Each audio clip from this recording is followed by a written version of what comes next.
Welcome to 8 Quanta Library Content. Today we'll discuss how to change an email template in NetSuite.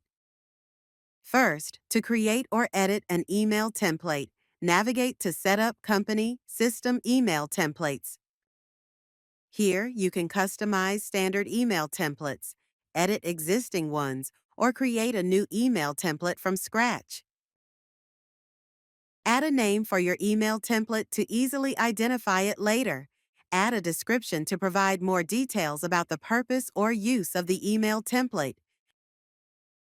Under the Templates sub-tab, enter a subject line for the email template to specify what recipients will see in their inbox.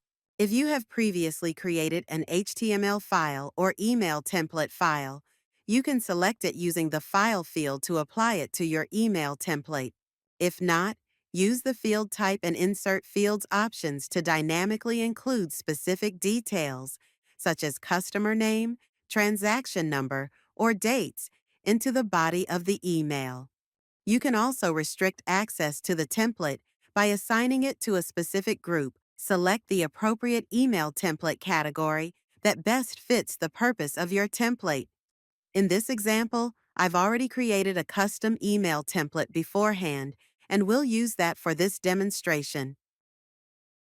To change the email template in NetSuite, navigate to Setup Company Email Preferences.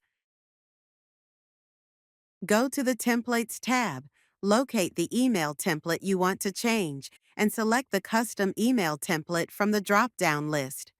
Once selected, click Save to apply the changes. This will ensure your custom template is now used for that specific email communication. And that concludes this video. We hope you found it helpful. Thank you for watching, and see you in the next one.